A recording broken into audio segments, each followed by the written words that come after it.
Hello and welcome to another episode of पाकिस्तानमी। मेरा नाम उज़ैर यूनुस है और आज की एपिसोड में हम बात करेंगे मेंटल हेल्थ के ऊपर। मई 10 से मई 16 तक जो है मेंटल हेल्थ अवेयरनेस वीक है। तो हमने सोचा कि इस बारे में गुफ्तगू की जाए। पाकिस्तान में वैसे ही बल्कि दुनिया भर में एक बड़ा मसला है बिलखुसूस पेंडेमिक की वजह से।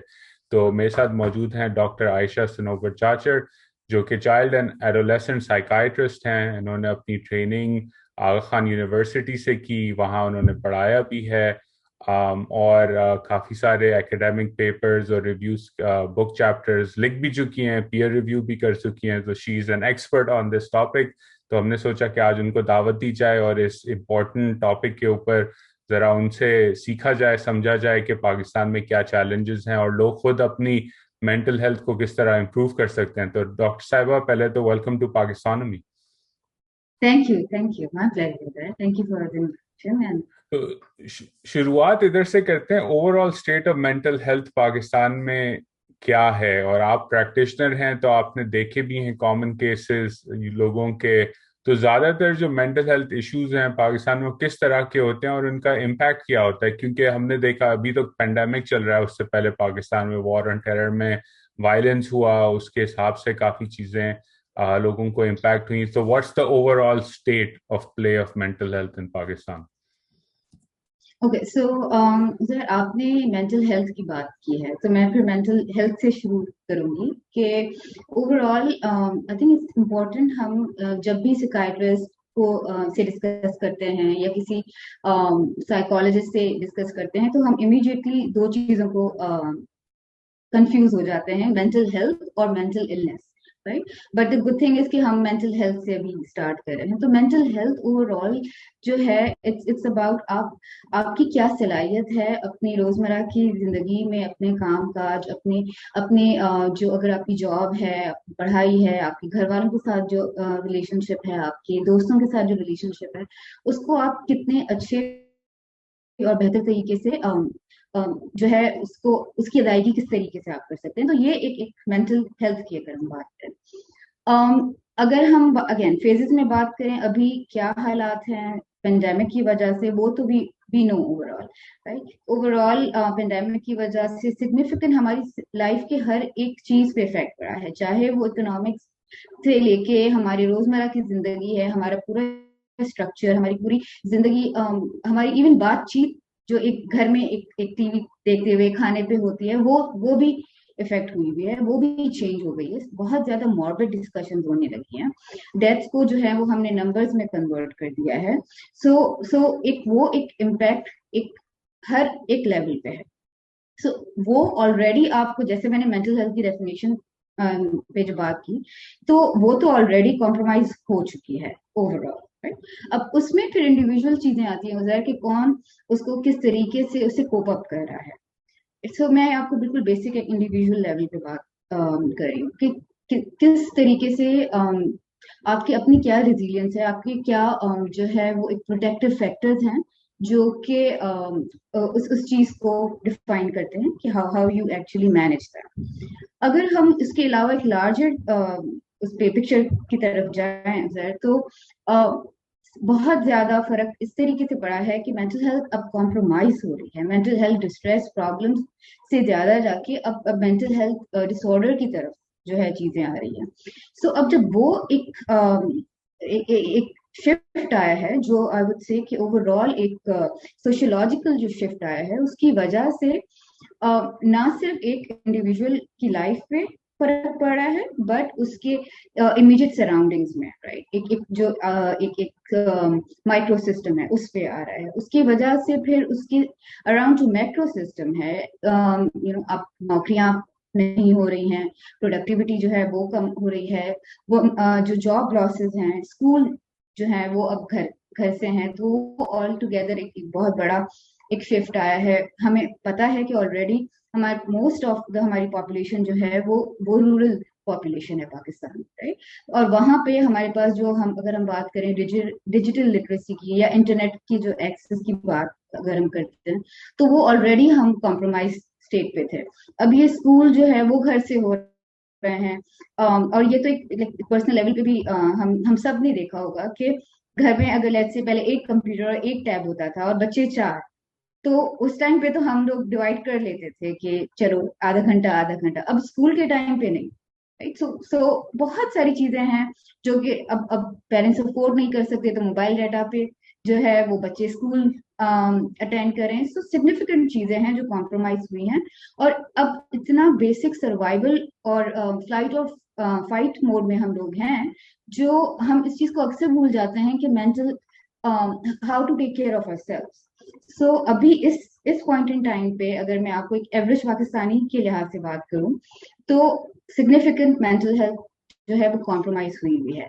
अब मैं ये बिल्कुल भी नहीं कहूंगी कि मेंटल हेल्थ कॉम्प्रोमाइज हुई हुई है मतलब मेंटल इलनेस की हम बात कर रहे हैं, right? So definitely I would say कि हम लोग एक रिजिलियंट नेशन है। सो हमें ये भी पता है कि अगर कोई स्ट्रेसर आता है, और रिजिलियंस का मतलब यही है कि अगर कोई एडवर्सिटी या कोई बुरा टाइम या कोई स्ट्रेसर आता है, तो क्या हमारी कैपेसिटी है उससे बाहर निकलने की, तो वो हमारे पास सिग्निफिकेंट है, बट हम उस पर ओवरऑल नहीं रिलाई कर सकते, राइट? वो भी जो जखीरा है वो खत्म होने के चांसेस चांसेस नहीं बल्कि हो रहे हैं। तो आई थिंक अभी at this point in time pandemic के लिहाज से सिग्निफिकेंट जो है हमारे पास डिस्ट्रेस आ रहा है। अच्छा, तो ये जरा डेफिनेशनली बता दे लोगों को, because I am sure lots of audience will want to learn about this, के डिफरेंस क्या है मेंटल हेल्थ चैलेंजेस और मेंटल इलनेस के मौका हम्म, दोनों चीजों में, बिकॉज लोगों में डेफिनेशनली वैसे ही मुझे खुद भी इतनी क्लैरिटी नहीं है, तो आई would love your thoughts on mental health versus mental illness में क्या फर्क है। हम्म। देखिए, अगर हम मेंटल स्टेट की बात करें, so at any given point in time आप किस तरीके, आपकी क्या जहनी कैफियत है। सो उस चीज को बिल्कुल एक सिंपल वर्ड्स में कह रही हूँ, मेंटल स्टेट आपकी क्या है। हम अब मैं आपको थोड़ा सा बताती हूँ कि एक मेंटल स्टेट में भी डिफरेंट चीजें हैं। एकदम से हम किसी मेंटल हेल्थ प्रॉब्लम को मेंटल इलनेस से नहीं कंपेयर कर सकते। सो इसका मैं एग्जांपल ये दूंगी कि लेट्स से आप जो किसी का एग्जाम फेल हो गया है, राइट? ये किसी का कोई ऐसी सेटबैक आया है जहाँ पे उदास होना या परेशान होना, एंशियस होना समझ में आता है, राइट? एक नॉर्मल रिएक्शन है। सो वो तो एक लेट्स से मेंटल हेल्थ हम प्रॉब्लम की बात अगर करें, तो डिस्ट्रेस की बात करें, ठीक? अब अगर इसको मैं एक लेवल आगे ले जाऊं और मैं कहूँ कि लेट्स से किसी के पेरेंट की डेथ हो गई है, या कोई जो है जॉब लॉस हुआ है, या किसी की यू नो ब्रेकअप है, या डिवोर्स है, रिलेशनशिप लॉस है। सो ये वो चीज है जो कि एग्जाम फेल, लाइक अगेन हर किसी के लिए ये डिफरेंट ही होता है, बट मैं बिल्कुल ये नहीं कह रही कि एग्जाम फेल होना किसी के लिए वो चीज नहीं इम्पैक्ट रखेगा। बट लेट्स से कि कोई चीज गुम हो गई है फॉर एग्जांपल, उससे कंपेयर करें तो ये एक सिग्निफिकेंट लॉस है। अब उस या पे बेसिकली अगर इन अनदर एग्जांपल, आपने जैसे जॉब लॉस का कहा, नौकरी चली जाना इज डिफरेंट, कि आपके मैनेजर ने आपको झाड़ दिया एक दिन इज डिफरेंट, राइट? तो आई एम बिल्कुल, गेसिंग या दैट्स या yes yes right, bad bad work day, बिल्कुल उस लिहाज से। बट सो अगर अगर मैं ये सेकंड कैटेगरी की बात करूं, तो उस पे 2 हफ्ते 3 हफ्ते चार, लाइक अगेन हम क्वांटिफाई ना ही करें तो बेहतर है, बट देन समझ में आता है कि वो एक रिएक्शन है towards a significant loss, right? उसको भी पर हम नहीं एकदम से बोलेंगे कि ये तो नफसियाती कोई मसला है, या ये कोई जो है वो क्लिनिकल डिप्रेशन है। इन और उसकी सिग्निफिकेंस है क्योंकि हम the way we deal with that situation changes. और उसके बाद जो है वो एक सिवियर एक कंडीशन की तरफ हम अगर हम जाएं, तो क्लिनिकल डायग्नोसिस मेंटल इलनेस की अगर हम बात करें, सिकाइट्रिक इलनेस या मेंटल हेल्थ डिसऑर्डर जिसको हम बोल रहे होते हैं, अब उसको डायग्नोस करने के लिए एक प्रॉपर क्राइटेरिया है, क्लिनिकल डायग्नोसिस है। अब होता ये है प्रॉब्लम इसमें होता है कि हम जो लैंग्वेज यूज कर रहे होते हैं कि लेट्स से कोई चीज गुम गई, या बैड डे एट वर्क, मैं बहुत डिप्रेस हूँ, मैं बहुत एंशियस हूँ, सो फिर जब हम ये वर्ड यूज करते हैं, तो वो क्लिनिकल डिप्रेशन, वो जो थर्ड कैटेगरी की मैं बात करी, उसकी इंपॉर्टेंस खत्म हो जाती है। सो फिर वो हर एक वो हम फिर डिफरेंशिएट नहीं कर पाते कि क्या चीज एक नॉर्मल रिएक्शन है किसी चीज का, वर्सेस हमें अब हेल्प लेने की जरूरत है, या कोई एक प्रॉपर क्लिनिकल डायग्नोसिस है। तो I think this is important, और स्पेशली इस पेंडेमिक के लिहाज से तो ये और ज्यादा इम्पोर्टेंट है। स्पेशली बिकॉज स्ट्रेसर्स बढ़ गए हैं, जैसे आपने कहा, नौकरियां नहीं है, महंगाई है, आप घर में हैं, बच्चों स्कूल नहीं जा रहे, टैबलेट के ऊपर रोज लड़ाई हो रही है, डेटा कॉस्ट बढ़ गए एक्सेट्रा।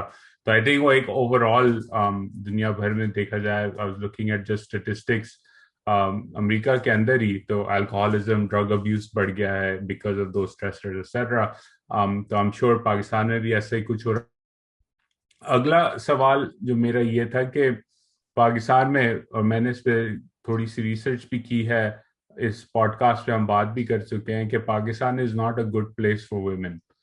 1 in 4 women, जो मैंने Pakistan demographic health survey data देखा था लेटेस्ट जो है, 2 साल पुराना हो गया है, उसमें है since the age of turning 15, 1 in 4 women और girls experience some sort of violence at home और आउटसाइड।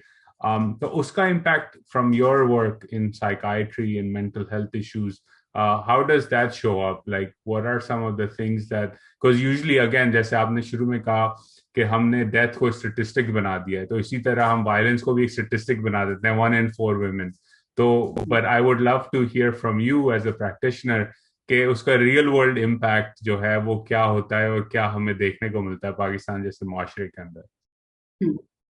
सो इसमें यूजुअली जो मेरा रिस्पॉन्स होता है वो ये है कि हम हमारा जो कॉन्टेक्स्ट अभी है वो पाकिस्तान का है, पर ओवरऑल अगर देखा जाए तो ये चीजें, अगर नंबर्स की बात करें या अगर हम सटल या माइक्रो अग्रेशन की बात करें, तो वो ओवरऑल जो है दुनिया में, डेवलपिंग और डेवलप कंट्रीज में ऑलरेडी एक वल्नरेबल पॉपुलेशन ऑलरेडी है, अगर हम फीमेल जेंडर के लिहाज से बात करें तो। देखें, अब उसमें मैनिफेस्टेशंस डिफरेंट होती हैं। अगर अगर मैं मेंटल इलनेस की अगर मैं बात करूं, अब मैं वहां से, अब मैं थोड़ा सा लाइक ऑपोजिट स्पेक्ट्रम से चलूं। अगर मैं मेंटल इलनेस की बात करूं तो वहां पे डिफरेंट मैनिफेस्टेशंस होती हैं। men coming with clinical depression versus women coming with clinical depression, उनके symptoms में, उनके expression of symptoms में significant फर्क होता है। But इस चीज में मैं ये कहूंगी कि a lot of times women end up receiving treatment। हालांकि वो एक अलग चीजें हैं कि हमारे पास ऑलरेडी सर्विसेज कम है, but then women with multiple physical unexplained, medically unexplained symptoms, उनके लिए ट्रीटमेंट सीख करना फिर भी आसान है वर्सेस मेल्स, राइट? क्योंकि मेल्स के लिए इट्स हार्ड टू इमोशनल, तो लाइक चीजों को एक्सप्रेस करना तो हार्ड है ही, but then multiple physical symptoms भी जो है वो उसको एट्रीब्यूट किया जाता है फीमेल से। तो उस तरीके से अगर मैं देखूं कि females end up in psychiatric clinic more. अब इसको अगर हम देखेंगे तो फिर हम बिल्कुल कह सकते हैं कि औरतों में ज्यादा जो है वो नफसियाती मसाइल होते हैं, बट देन ये डेटा जो है उसको हम कैसे, that's something that we can't relate वो, क्योंकि वो एक अगर इन बारीकियों को अगर हम टीज अपार्ट करें तो ज्यादा वुमेन आ रही है, इसका मतलब ये नहीं है कि उनमें ज्यादा नफसियाती मसाइल हो रहे हैं। तो ये उस लिहाज से देखें, वुमेन ओवरऑल एक स्ट्रेसफुल पीरियड से गुजरती हैं, क्योंकि एक तो जो फाइनेंशियल एक इंडिपेंडेंस है वो इतनी ज्यादा नहीं है। मदरहुड का जो एक सिग्निफिकेंट एक्सपेक्टेशंस हैं वो जो है एक कंप्लीटली एट टाइम्स अनरियलिस्टिक हो जाती हैं। और स्पेशली अगर मैं पेंडेमिक की बात करूं तो लाइक बहुत ही रेयरली मैंने ऐसा सुना होगा कि फादर बैठ के जो है वो बच्चों का होमवर्क या बच्चों के साथ ऑनलाइन क्लासेस कर रहा है।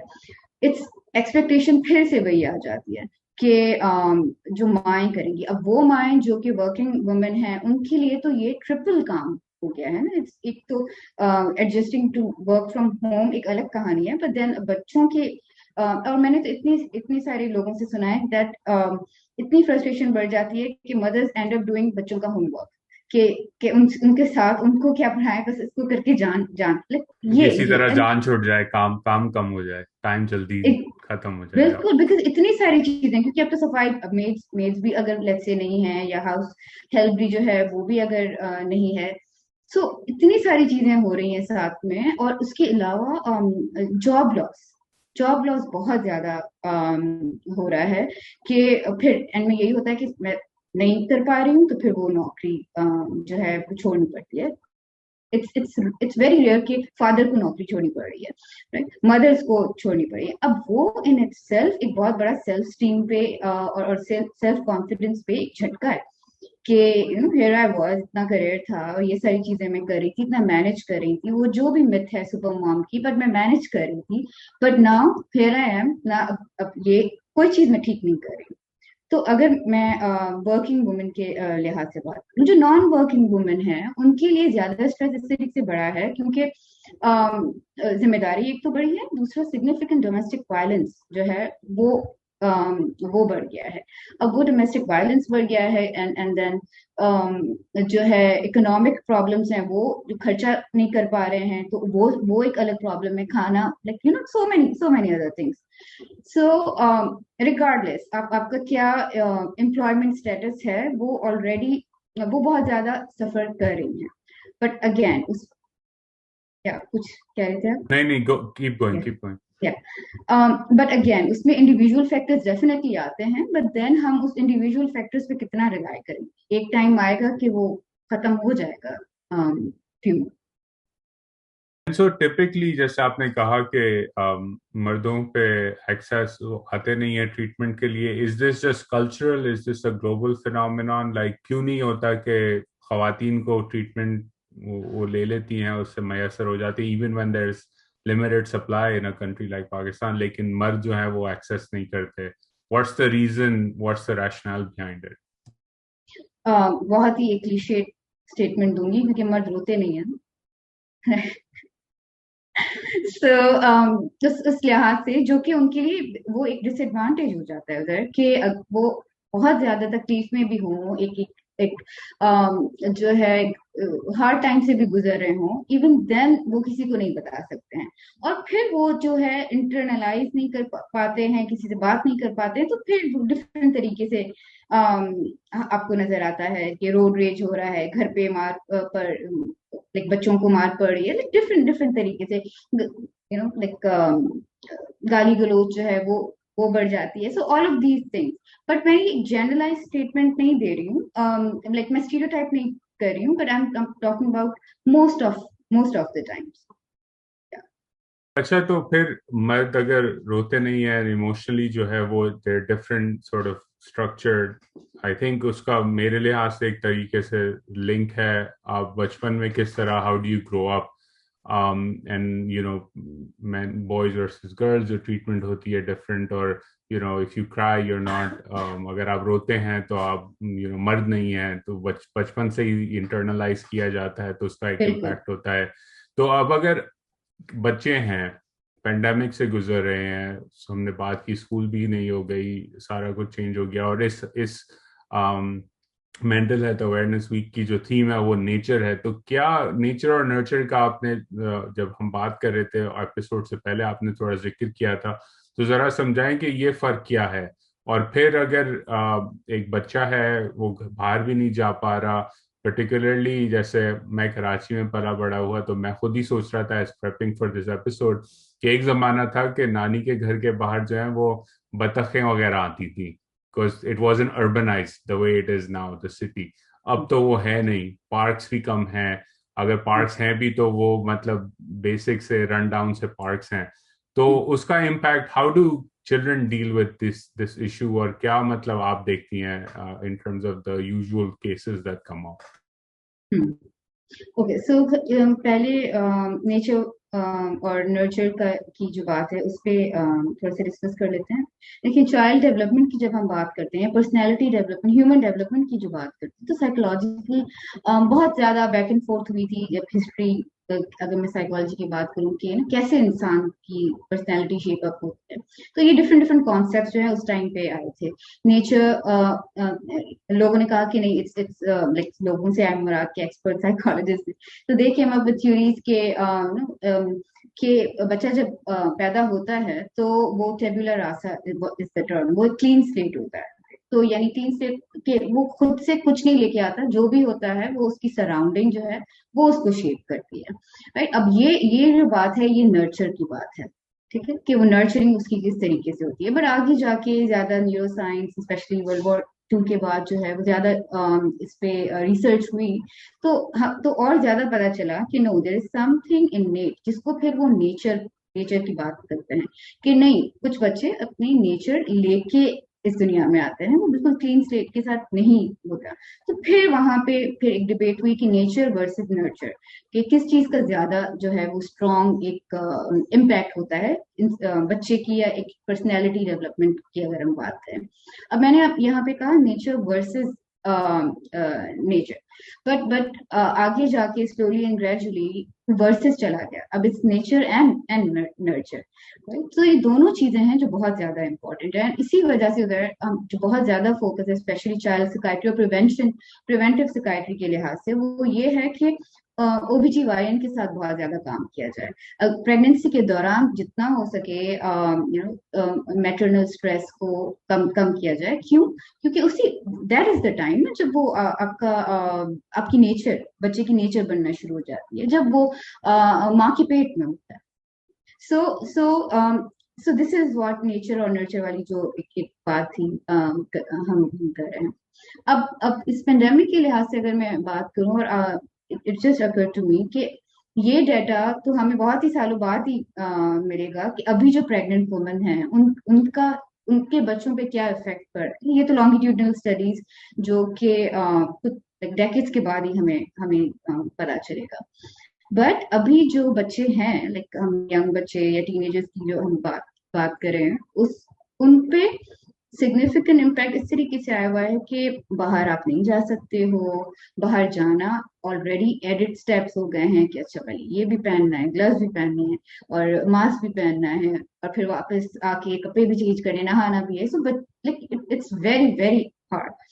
एंड ऑलरेडी जो मैंने बताया कि घर में जो चीजें हो रही हैं वो तो हो ही रही हैं, राइट? सो ये एक एडेड एक चीज है। तो फिर हो क्या रहा है कि बच्चे बाहर, उनको जाने नहीं दिया जा रहा, जो कि बहुत इंपॉर्टेंट एक एस्पेक्ट है बच्चे का, कि लॉट ऑफ लर्निंग स्कूल में और क्लासरूम में बैठ के जो नहीं हो रही होती है, वो जो बाहर खेलना कूदना हो रहा होता है, उस टाइम पे लर्निंग हो रही होती है। अब मैं जब लर्निंग कह रही हूँ तो उसमें सिर्फ सब्जेक्ट्स और उसकी बात नहीं कर रही हूँ। लर्निंग इमोशनल स्किल्स, आपके आप किस तरीके से अपने आप को रेगुलेट करते हो, नो कहना, अपनी टर्न का वेट करना, ये सारी चीजें बच्चे क्लासरूम से बाहर सीख रहे होते हैं। तो वो एक लर्निंग सिग्निफिकेंट उनकी जो है वो इम्पेयर हो गई है। अब और फिर जब घर पे बैठे हैं तो फिर घर पे सिर्फ टीवी चल रही है और कांस्टेंट उसमें ना ये ब्रेकिंग न्यूज आ रही है, वो एक अलग से जो है एक स्ट्रेस बन रहा है। और उसके अलावा बार बार बच्चे ये सुन रहे हैं कि किसी के ग्रैंड मदर की डेथ हो गई या पड़ोस में किसी का इंतकाल हो गया, इतना ज्यादा डेथ रिलेटेड चीजें सुन रहे हैं और कोई बच्चे से बात नहीं करता। और ये तो इवन थ्रू आउट हम लोगों में एक प्रॉब्लम है कि कोई भी ऐसी चीज फॉर लाइक सेक्स हो गया, ड्रग्स हो गई, उसी तरीके से मैं उसी लेवल पे रखूंगी डेथ, कि हम डेथ को उसी ही लेवल पे टैबू समझ के बच्चे से बात नहीं कर रहे होते कि, और फिर वो 10,000 सवाल और मिसकंसेप्शन जहन में आ जाती हैं कि लाइक मैं भी मर जाऊंगा, कि अम्मी भी मर जाएंगी, और सब मर रहे हैं तो अबू बाहर जा रहे हैं तो वो भी मर जाएंगे। और ये बहुत ज्यादा एंजाइटी क्रिएट करता है। दोस्तों के साथ वो प्ले है नहीं, बाहर जा नहीं सकते हैं, घर पे कांस्टेंट ये बात है, बट मैं एक्सप्रेस करता हूँ तो मुझे हश करवा देते हैं कि ऐसी बातें नहीं करते। सो एक बहुत ही टर्मोइल चल रहा है बच्चों के जहन में। सो और फिर यही होता है कि फिर then they go to social media and all sorts of these things. So it's a tough time. तो अच्छा, ये एक तो पहले छोटा सा सवाल कि पाकिस्तानी टीवी, आपने ब्रेकिंग न्यूज का कहा, तो जितने जोर और शोर से हमारी न्यूज चलती है इन terms of the amplification of the decibel level of the voice, उसका कोई इम्पैक्ट होता है लोगों के ऊपर इन टर्म्स ऑफ मेंटल हेल्थ? मुझे तो हमेशा लगता है कि जब भी मैं पाकिस्तान आता हूँ या पाकिस्तानी टेलीविजन न्यूज चैनल उठा के खोलता हूँ तो 10-15 मिनट में सर में तो दर्द होने लग जाता है, क्योंकि शोर शराबा इतना होता है उसके अंदर। Is that also from your perspective like something that adds a stress to people? आप कभी कभार आते हैं ना, शायद तभी होता है। यहाँ पे आई थिंक हम लोग आदी हो गए हैं इस चीज के। आती पर हो अभी गए। जो आदी हो गए, पर अभी एम्पलीफाई हो गया क्योंकि ना ट्यूशन है, ना स्कूल है, ना बाहर जाना है, तो वो कॉन्स्टेंटली जो है वो एक एक स्टिमुलस मिल रहा है जो कि अब एम्पलीफाई कर रहा है। अच्छा, दूसरा सवाल मेरा ये था, ऐसे आपने डेथ का जिक्र किया, बच्चों के साथ किस तरह टैबू रखा जाता है कुछ चीजों को, तो फ्रॉम कुछ एडवाइस दें, लाइक क्या तरीका है अगर किसी का बच्चा है या कोई नेफ्यू या नीस है, either something's happened in the family or other questions that they're asking that usually हमारे कल्चर में हम समझते हैं कि एक्सेप्टेबल नहीं है, हम इस बारे में बात नहीं करते, सेक्स, ड्रग्स, एक्सेट्रा। तो व्हाट्स योर एडवाइस कि किस तरह बात की जा सकती है एक बच्चे से, to not only have the conversation in a culturally appropriate manner but also answer their questions, ताकि वो सोशल मीडिया पे जाके या किसी और से सुन के जो है गलत इंफॉर्मेशन इंटरनलाइज ना कर लें। आपने कल्चरली बात की कि ना कल्चरली अप्रोप्रिएट, मैं ज्यादा फोकस जो करूंगी यहाँ पे ज़रा मैं करूंगी डेवलपमेंटली अप्रोप्रिएट क्या है, बच्चे की उम्र के लिहाज से उनको कितना और क्या बताना चाहिए। अब ये चीज बड़ों को नहीं पता है तो वो कैसे जवाब देंगे इस चीज का, तो फिर ऐसे ही लाइक अगेन टीचर उसी स्टूडेंट को चुप करवाती है जो इंटेलिजेंट सवाल पूछता है, क्योंकि उसका जवाब नहीं होता उनके पास। सो हम एडल्ट यही कर रहे होते हैं, बच्चों को क्या जवाब दें कि क्या है डेथ, डेथ के बारे में हमें किसी ने नहीं बताया तो हम उनको अपने बच्चों को क्या बताएं। बट एक एक पूरी साइंस है डेथ की अंडरस्टैंडिंग, राइट। सो बच्चा जब पैदा होता है और जब एडल्ट होता है, राइट, इस दौरान वो क्या कौन सा टाइम है जब बच्चे को पता चलता है कि दिस इज वेयर लाइक उसको अंदाजा होता है कि अच्छा मौत भी कोई चीज होती है। ये चीज मैं अक्सर इस चीज पे बात करती हूँ कि लेट्स से अगर बच्चे के जहन में, और मैं वो उसके भी पूरे स्टेजेस होते हैं, 2 साल के 3 साल के बच्चे के जहन में क्या डेथ का कॉन्सेप्ट है, 4-5 साल के बच्चे जो है वो कॉज एंड इफेक्ट पे ज्यादा फोकस करते हैं कि लेट्स से इसने काटा तो मलेरिया हुआ, लाइक इस तरीके से। सो और फिर वो जैसे 7-8-9 इयर्स की एज तक वो डेथ का कॉन्सेप्ट जो है वो उस चीज को समझते हैं। और डेथ के कॉन्सेप्ट भी बहुत ही लाइक उसमें एक बारीकियां हैं कि 3-4 चीजें होती हैं डेथ को समझने के लिए। फॉर एग्जाम्पल डेथ का मतलब ये है कि इरिवर्सिबल है। अब छोटे बच्चे जो होते हैं 4-5 इयर्स के, उनको होता है कि अच्छा इफ द पर्सन और if the animal if the pet is dead, इसका मतलब है कि वो वापस आ सकते हैं, जो रिवर्सिबल है। सो बट 7-8-9 इयर्स की एज में बच्चा समझेगा कि no it's irreversible, right. It's second है यूनिवर्सल है, everyone dies, there is absolutely no way कि कोई बच सकता है। ये कॉन्सेप्ट अगेन 6-7-8 इयर्स के बच्चों में थोड़ा सा देर से आता है, पर उनको लगता है कि नहीं सिर्फ बड़े जो हैं वो मर सकते हैं, बच्चे बच्चे नहीं मर सकते। तो एक तो ये चीज है। और उसके अलावा एक द थर्ड थिंग इज कि फंक्शनैलिटी आपकी, जब कोई मर जाता है इरिवर्सिबल की अगर बात करें तो पूरी बॉडी काम करना जो है वो छोड़ देती है, तो फंक्शनैलिटी जो है वो कम्प्लीटली खत्म खत्म हो जाती है। अब ये बारीकी वाले कॉन्सेप्ट्स हैं जो कि आहिस्ता आहिस्ता आहिस्ता बच्चे के कॉग्निटिव लेवल के लिहाज से उनको समझ में आते हैं। अब 4 साल के बच्चे को अगर लेट्स से बहुत ही एक डिटेल हम चीजें बताएं डेथ के बारे में, तो वो तो बच्चा डर जाएगा ऑफ कोर्स कि राइट। सो उस लिहाज से 4 साल के बच्चे को बिल्कुल सिंपल सिंपल एक्सप्लेनेशन जो है देते हैं। सो अगेन इस तरीके से डेवलपमेंटली अप्रोप्रिएट इन्फॉर्मेशन देते हैं, हश हश नहीं करवाते। होता यह है कि जब हम कहते हैं ना चुप करो, ऐसी बातें नहीं करते हैं, बड़ों की बातें हैं, चले जाओ यहाँ से। सो उसमें ये होता है कि ऑल सॉर्ट्स ऑफ मिसकंसेप्शन। और छोटे बच्चे जो हैं स्पेशली 4-5 इयर्स की एज में, इट्स इम्पोर्टेंट कि हम ये समझें कि उनके जहन में ना समथिंग कॉल्ड मैजिकल थिंकिंग, कि जो मैं सोच रही हूँ वैसा हो जाएगा, राइट। सो अगर लेट्स से उन्होंने कहीं भूले भटके या डांट के दौरान सोचा भी हो कि अम्मा को कुछ हो भी नहीं जाता, and if something happens to अम्मा, द बच्चा will completely be in guilt कि ये मेरे सोचने पे हुआ है।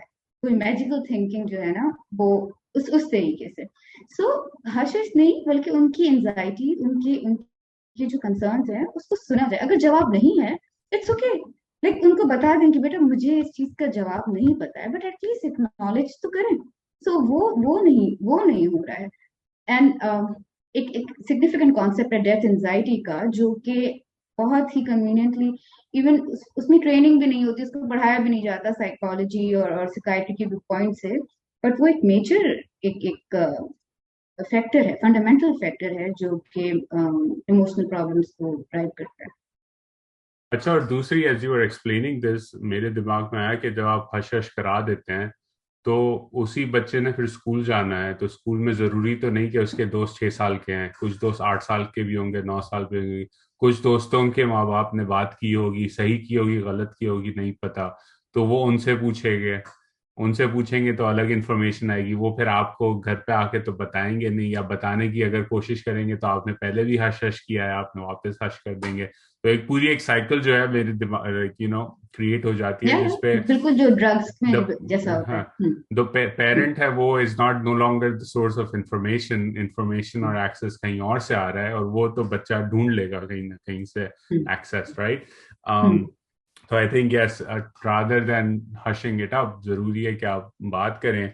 अच्छा, एक जो मसला है, जैसे आपने कहा कि माँ बाप को खुद भी नहीं पता होता, या बड़ों को कुछ ऐसी चीजें खुद भी नहीं पता। दूसरा जो है, access to mental health, like आप अपनी मेंटल हेल्थ किस तरह इंप्रूव कर सकते हैं, अगर इलनेस है या डिसऑर्डर है, तो किस किस वक्त आपने हेल्प एक्सेस ढूंढनी है या जाना है मेडिकल एडवाइस के लिए, वो सब एक बड़ा एक एक डार्क होल है, एक ब्लैक होल है। तो from your experience, working in this industry, कुछ चीजें, क्या वो चीजें हैं जो लोग खुद अपनी एक तो मेंटल हेल्थ इंप्रूव कर सकते हैं, या मोर इम्पोर्टेंटली इवन, कि जब उनको हो कि कुछ चीजें इज नॉट जस्ट के बॉस ने झाड़ दिया तो आज मेरा मूड ऑफ है, बल्कि मैं clinically always hmm, sad, etcetera, hmm, तो किस तरह जो है एक शख्स जिसको एक्सेस नहीं है, इंफॉर्मेशन इतनी ज्यादा नहीं है, अपनी इनिशियल टेक केयर कैसे कर सकता है? सो आप जो बात कर रहे हैं that's more about prevention, right. हम तो बहुत आगे आगे की बात आते हैं हम, लाइक साइकियाट्रिस्ट जो है दैट्स टर्शरी केयर, राइट। आप जो बात कर रहे हो वो इवन प्राइमरी प्रिवेंशन में भी जो फर्स्ट स्टेप है, यूनिवर्सल हम प्रिवेंशन, उस पे बात करें। देखिए उसमें जो मेंटल वेलबींग या मेंटल हेल्थ की हम बात करें तो उसको प्रमोट करने के लिए there are couple of areas, right? Being a child and adolescent psychiatrist, मेरा जो पूरा एक जोर है वो ये है कि early childhood development, right. Early childhood development पे जितना फोकस हो सके आप करें। पेरेंटिंग जो है वो, अगेन पेरेंटिंग भी it, पहले पहले हम सिर्फ आर्ट पे फोकस कर रहे होते हैं, साइंस सीख लें तो फिर आर्ट आर्ट भी आएगी। तो parenting also has a science to it. So a lot of these things, and अगर मैं जो अभी ये बात करूंगी तो बहुत ही एक फार फेच से कोई हम मैं कोई आपको लगेगा कि ये क्या, लाइक ऐसा कैसे हो सकता है, बट बहुत सारे हमारे जो बड़े सिग्निफिकेंट प्रॉब्लम्स हैं, सोशल प्रॉब्लम्स, एक सोशल फैब्रिक जो है वो हमारे अर्ली चाइल्डहुड डेवलपमेंट, हमारे अटैचमेंट स्टाइल्स, हमारे किस तरीके से हमारे अंदर इमोशनल रिजिलियंस बिल्ड किया गया, that stems from a childhood. Significant बड़े जो स्ट्रक्चरल इनइक्विटीज की अगर हम बात करें, या ये जो है वायलेंस अगेंस्ट जेंडर की बात करें, ये बहुत सारी चीजें हैं जो कि अर्ली चाइल्डहुड डेवलपमेंट में करेक्ट कर सकते हैं। सो पेरेंटिंग इज समथिंग, अगर मैं बच्चों के लिहाज से बात करूं तो that is where we need to focus on. अगर हम यंग एडल्ट और एडल्ट की बात करें, अभी हम बिल्कुल मेंटल इलनेस की बात नहीं कर रहे हैं, overall taking care of yourself.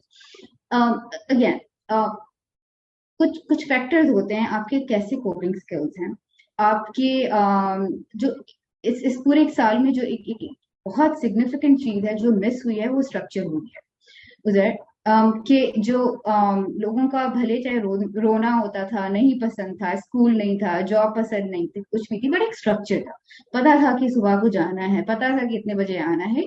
सो हम जितना भी नापसंद हो, बट वो एक इंसान जो है ना वो बिना बिना स्ट्रक्चर के बहुत उसको एंजाइटी होती है। और इसका एग्जाम्पल मैं ये देती हूँ कि अगर आप ऐसी जगह पे कार पार्क करने गए हैं जहाँ पे खुला मैदान है, वहां पे ज्यादा मसला होता है वर्सेस आपको पता है कि अच्छा ये सामने जगह है, पूरी पार्किंग फुल है, यहाँ पे स्पेस है, वहां पे पार्क करना आपके लिए ज्यादा आसान होता है। तो उसी तरीके से स्ट्रक्चर जो है वो सिग्निफिकेंट एंजाइटी को जो है वो टोन डाउन कर देती है। सो अभी given the situation, and I don't know ये कब तक आगे ये सिचुएशन चलेगी, एक एक एक रूटीन जो है that is something that we have to focus on. नहीं है हमारे पास एक्सटर्नल रूटीन, हमें खुद सिस्टम्स डेवलप करने होंगे। सो एक तो ये चीज, अगर मैं यंग एडल्ट और एडल्ट की बात करूँ, एक तो ये चीज। दूसरी जो है, हमें ये लगता है कि सब कुछ हमें खुद ही करना चाहिए। तो अगर आपकी सराउंडिंग में हेल्प है, आपकी सराउंडिंग में एक थोड़ा बहुत सपोर्ट सिस्टम है, तो प्लीज उसको यूटिलाइज करें। एंड दिस इज इम्पोर्टेंट, क्योंकि अगर हम इस तरीके से नहीं करेंगे डेडिकेशन, हम हैं तो एक सोशल एनिमल, राइट? एक उस ट्राइब को अगर हम नहीं करेंगे, जितना ज्यादा हम इस चीज पे फोकस करेंगे कि I I can do it all, जो कि भी बहुत ज्यादा हो रहा है, वो बैकफायर करता है। सो यस, वो होना चाहिए एक, but then also you should know मेरी लिमिटेशन क्या है। एक तो ये चीज स्ट्रक्चर का होना, अपना जो आपकी सराउंडिंग में सपोर्ट सिस्टम है उसको यूटिलाइज करें। स्लीप, स्लीप बहुत ही ज्यादा एक अंडर, आई वुड से कि अंडर एस्टिमेटेड एक एरिया है, स्लीप है, नींद। हाँ, डॉक्टर के पास जाएंगे, वो स्लीप की बात करेंगे। Sleep is so important. आपका पूरा दिन डिपेंड करता है, आपका ब्रेन, इट्स लाइक मोबाइल को चार्ज ना करें और फिर देखेंगे आप कितने एंशियस हो जाते हैं। तो उसी तरीके से ब्रेन को अगर चार्ज नहीं करेंगे तो कैसे कैसे ऑफ कोर्स एप्स आपकी मिक्सअप होंगी, राइट? जहाँ पे आपको काम करना है कॉग्निटिवली, वहां पे इमोशन वाली ऐप जो है वो टेक ओवर कर लेगी। तो उसको चार्ज करके उसको, I think sleep is very very important. And then these are a couple of things that we often forget but are important. अच्छा, और अगर ये तो प्राइमरी लेवल पे बात हो गई, टर्शियरी लेवल पे जहाँ साइकाट्रिक मेंटल इलनेस है किसी को, या आप किसी को जानते हैं जिसको यू थिंक है भाई मसला सीरियस है, it's not just the regular stressors that we are all experiencing at one point और द अदर, तो उनके लिए फिर क्या एडवाइस है कि पाकिस्तान में अगर हैं जो लोग सुन रहे हैं कराची से बाहर, कराची में तो फिर भी you have better health care, या बड़े शहरों में लाहौर इस्लामाबाद वगैरह में, but if you're not from that part जहाँ access available इतना नहीं है, तो how do you then go about either helping a loved one जिसको mental illness हो सकती है, या अगर आपको खुद लग रहा है कि मुझे है, या आपने WebMD या गूगल पे जाके लिखा कुछ और आपको आ गया self diagnosis, which is a terrible thing to do, लेकिन लोग तो ये करते हैं, तो क्या एडवाइस है उनके लिए कि भाई ये स्टेप्स आप लें ताकि you can get better health for yourself? या कपल ऑफ थिंग्स। सबसे पहले तो आपका ये जो पॉइंट था वही वही था, it's a no no. Please हर एक चीज को ना जो है वो गूगल करें। एंड ये पर्सनल एक्सपीरियंस ये है कि जिस चीज में मैं एक्सपर्ट नहीं हूँ, डिफरेंट प्रोजेक्ट मैनेजमेंट या किसी चीज में, उसको जब मैं गूगल करने बैठती हूँ तो हम लाइक ओ गॉड, ये क्या है, ये सारी चीजें सो कम्प्लीटली समझ में नहीं आती। उसी तरीके से मेंटल हेल्थ, साइकाइट्री या मेंटल इलनेस जो है वो सिर्फ बातचीत करना या एक नहीं है, there's again neuroscience to it. So don't Google please. एक तो ये चीज, और सेकंड चीज, एक जो एक अच्छा, ये एक सिल्वर लाइनिंग जो है इस पेंडेमिक की, वो ये है कि बहुत सारे जो है टेली क्लिनिक सर्विसेज, हेल्पलाइन जो है सर्विसेज, सरकारी is doing a great job इस लिहाज से।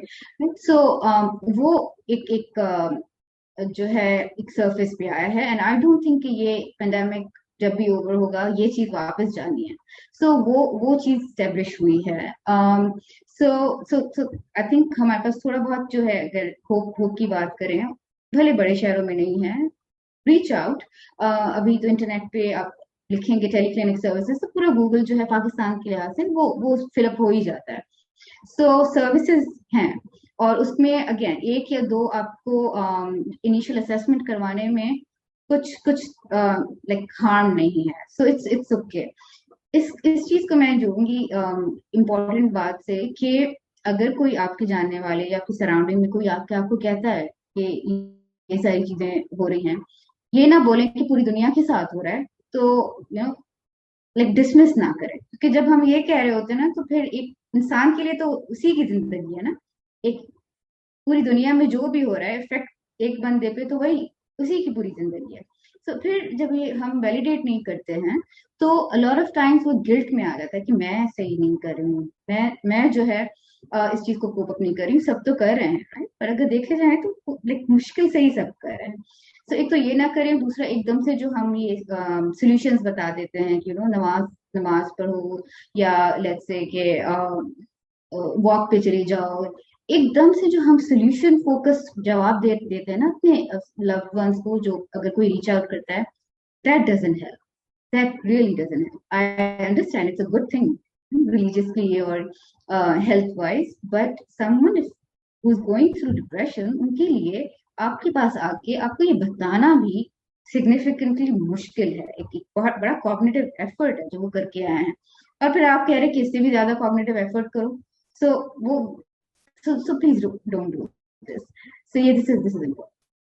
आई थिंक स्पेशली जब लोग कहते हैं ये कि नमाज पढ़ लो या कुछ, तो एक तरह से आई आई अंडरस्टैंड कि जो एडवाइस दे रहा है वो एक अच्छे दिल से भी दे रहा हो, लेकिन फॉर द रिसीविंग एंड उसको लगेगा कि मतलब क्या मुझे गुनाहों की सजा मिल रही है, मैं अच्छा मुसलमान नहीं हूँ या अच्छा क्रिश्चियन नहीं हूँ या whatever your faith might be. तो आई थिंक उसका एक ब्लो बैक जो हम समझ नहीं सकते, जो दूसरे शख्स के दिमाग के अंदर उसको क्या गुजर रही है, and I think that's an important point. अच्छा, तो ये आखिरी अब बताएं from your point of view, practicing in Pakistan where things are, आपने telehealth का कहा, that Syed Kani was actually on the podcast a few weeks ago, they're doing fantastic work. um, what more is needed in a country like Pakistan, even in post pandemic, अगर हम future की बात करें, to improve both mental health and access to mental care facilities for people, और in an ideal world, like आपने जैसे कहा कि अगर किसी को adult life में problems है, a lot of them can be solved early childhood, so particularly like when it comes to children, क्या आप देखना चाहेंगी improvements in terms of either from the policy side, from the government, or from society writ large?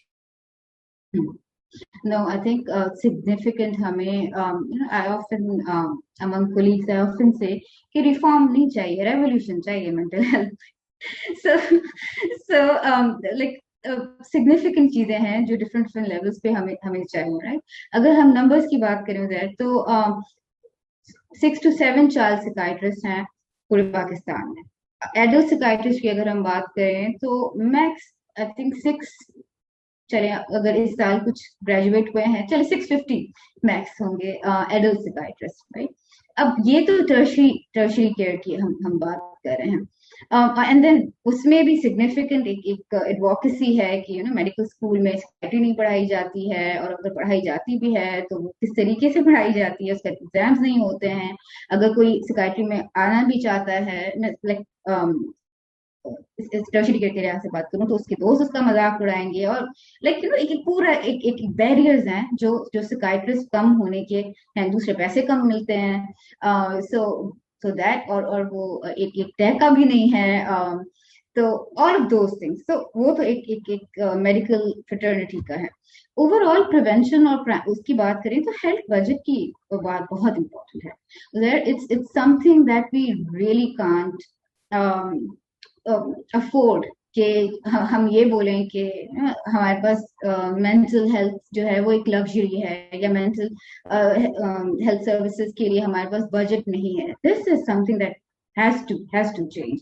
उसको अगर कोई like हमारे पास proper जो है इकोनॉमिक एनालिसिस भी तो नहीं है ना बर्डन की मेंटल हेल्थ की। तो अगर वो हो जाता है, उसको कन्वर्ट करके हम ये दिखा देंगे किस तरीके से हमारे डायरेक्ट और इनडायरेक्ट कॉस्ट आपकी इकोनॉमी को कितना बुरे तरीके से हिट कर रहे हैं। So like I think I am optimist about this कि चीजें बजट बढ़ जाएगा, बट बजट हमारे पास कम है, और अगर जो बजट आता भी है तो वो सही तरीके से एलोकेट कहाँ पे हो रहा है, right? So mental health services 100 bedded जो है वो अपने यूनिट बना दिए, लोग ट्रेंड है नहीं, राइट? और फैसिलिटी जो है वो तो बन गई है, बट देन आपने ये देखा कि वो आपने पूरी पूरी मार्केट रिसर्च की कहाँ पे बनाया है, लोग आएंगे कैसे, राइट? सो अगर आपने कराची में तो इतनी बड़ी इमारत खड़ी कर दी, बट व्हाट अबाउट सखर से कोई किसी को आना है तो किस तरीके से आएंगे? So infrastructure and at different levels जो है चीजों को चेंज होने की जरूरत है। और अगर 650 अगर साइकाइट्रिस्ट हैं, तो आप जितनी भी फैसिलिटीज बना दें, अगर सप्लाई साइड पे साइकाइट्रिस्ट नहीं होंगे तो फैसिलिटीज चलाएगा कौन? नर्सिंग स्टाफ की ट्रेनिंग वगैरह वगैरह। एंड आई थिंक बजट के अंदर तो एक बहुत ही इंपॉर्टेंट पॉइंट है। आई थिंक होपफुली पेंडेमिक की वजह से लोगों को ये बात समझ आएगी। उस दिन किसी ने मुझे मीम भेजा था कि भारत और पाकिस्तान दोनों के पास न्यूक्लियर वेपन्स हैं, एक मुल्क के पास ऑक्सीजन नहीं है और दूसरे मुल्क के पास वैक्सीन नहीं है। तो काश ये लड़ाई जो हमने एक दूसरे से ली हुई है पेंडेमिक के बाद, लोग जरा सोचें कि ठीक है मसले हैं, उन मसलों को हल किया जाना चाहिए, और अगर हम उन्हीं पैसों को मिसाइल और बम बनाने की बजाय लोगों की सेहत और उनकी एजुकेशन पे लगाने लग जाएं तो सभी Absolutely. बेहतर, सब कुछ बेहतर हो जाएगा। तो I hope that the Absolutely. Pandemic serves as a wake up call in that sense. आखिरी सवाल which I ask, and this has been a really good conversation, so thank you for taking out the time. कोई books जो आपने पढ़ी हो either on the subject of psychiatry or mental health or anything else that have deeply influenced you, जो आप कहें कि people should read? आपने sleep जैसे for example कहा, I think there are a lot of books that are great in terms of even understanding the thing of sleep. उससे पहले, this was a question I actually forgot. And this is a quick one, जब आप describe कर रही थी कि you know education level पे जब आप डॉक्टर बनने जाते हैं तो मेंटल हेल्थ के अंदर मजाक उड़ाया जाता है वगैरह, क्या एक तरीके से ये कहना सही है कि लोग जब कहते हैं दिल का मरीज है, तो दिल का मरीज समझना इंटुइटिवली बड़ा आसान सा काम है? दिल जो है वो ब्लड पंप करता है, अगर वो चलने नहीं लगे तो और बीमारियां हो जाती हैं। ब्रेन जो है वो काफी मुश्किल चीज है समझने के लिए, even to this day in modern science etcetera. does that even act as a barrier from your perspective के समझाना और समझना कि दिमाग एक बहुत ही कॉम्प्लिकेटेड चीज है हमारे जिस्म की, वो एक because of its complication actually much much harder to do, उसकी वजह से लोग कहते हैं कि इसको छोड़ दो, इग्नोर ही कर दो तो बेहतर है? उधर इसमें एक पॉइंट मैं बोलूंगी। मुझे अपने मेडिकल स्कूल में न्यूरो एनाटमी का टीचर बहुत बहुत अच्छे मिले थे, बहुत ज्यादा। उन्होंने जिस तरीके से न्यूरो एनाटमी समझाई थी, वो अभी तक दिमाग में बिल्कुल एक कॉन्सेप्ट जो है वो बने हुए हैं। और ये मैं पॉइंट इसलिए रेज करी हूँ कि क्योंकि इतना मुश्किल नहीं है चीजों को समझना। बट होता ये है कि हम इमोशंस बिहेवियर्स को, हमें लगता है कि साइकोलॉजी, अगर साइकोलॉजी की बात करूँ तो कहीं है, लाइक इट्स नॉट हियर, बाहर बाहर कहीं है।